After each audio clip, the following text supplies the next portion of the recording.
آیا د نس بادونه او اوازونه لرئ؟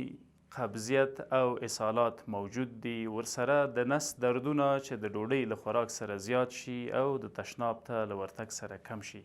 د داسې نښو نښانو سره په ورځني ژوند کې مخ کیږئ. د کولمو په یوه داسې ناروغۍ در سره خبرې کوم چې د حساسیتونو له وجې منځته راځي، یا کولمې د کومو خوړو سره حساسیت وکړي د بادونو، قبضیت او اسهالاتو سبب ګرځي، او یا هم د کولمو حرکات په ټپه ودرېږي، کم شي، ډیر شي، چې له وجې اسهالات، قبضیت او دردونه منځته راځي.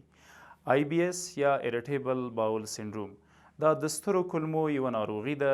تر اوسه یې دقیق علت نه ده پیژندل شوی، ولې د منځته راتګ دپاره یې ځینې دلایل، ځینې تیوریانې، ځینې هایپوتیسز موجودې دي چې تر ټولو زیات فوکس په رواني ستونزو کیږي. هغه انسانان چې د ژوند په اوږدو کې د اوږدې مودې دپاره په رواني ستونزو مبتلا وي، قهر کوي، غوسې کوي او د دې ټولو سره حتی وجود لړزیږي. د دوی نس بادونه کوي، قبضیت لري، وخت ناوخت د اسهالاتو سره مخ کیږي، د نس دردونه یې د ډوډۍ له خوراک سره زیاتیږي، تشناب ته له ورتګ سره کمیږي.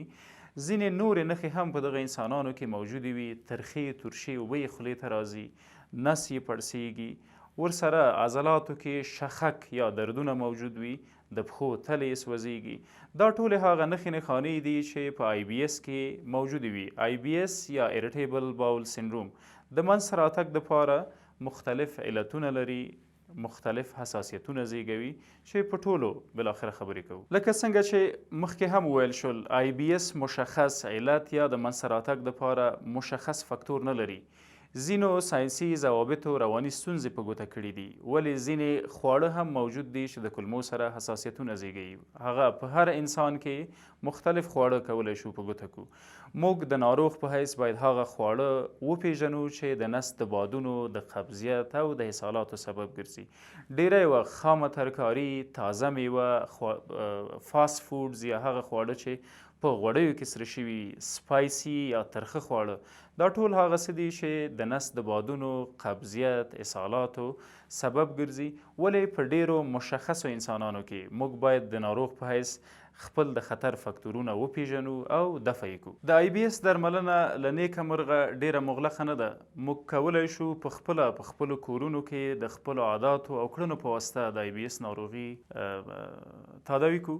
د IBS د تداوۍ دپاره مهمه ده چې موږ په خپله یو سلسله تغییرات په خپل ژوند کې راولو. که اوبه نه څښو، بهتره ده چې اوبه وڅښو په ورځني ژوند کې.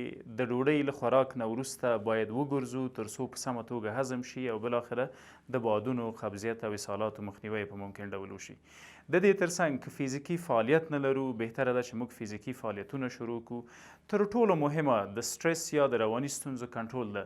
که چیرې په رواني ستونزو مبتلا یو، باید هغه فکتورونه پیدا کړو چې زموږ د تکلیف د ازدیاد یا د ډیروالي سبب ګرځي او د هغو مخنیوی وشي یا ترې ډډه وکړو. ترڅنګ هغه فکتورونه، هغه کړنې، هغه عادتونه، هغه لیدکاته چې بالاخره زموږ د خوشحالتیا سبب ګرځي، هغه ډیر اړین دي د IBS په تداوۍ کې. یوه ډیره فیصدي د ناروغانو د همدغو کړنو په واسطه باندې د IBS له شره خلاصیږي. د اوبو څښل، فزیکي فعالیت، سم خواړه خوړل، د سپغولو استفاده، دا ټول کولی شي IBS د تل لپاره له منځه یوسي. که چیرې د دې ټولو سره سره بیا هم د نس بادونه، دردونه، قبضیت او اسهالات وي، دوام کوي، نو په هغه صورت کې بهتره ده چې دقیق علت یې پیدا کړو او د علت د برطرفۍ دپاره اقدام وکړو.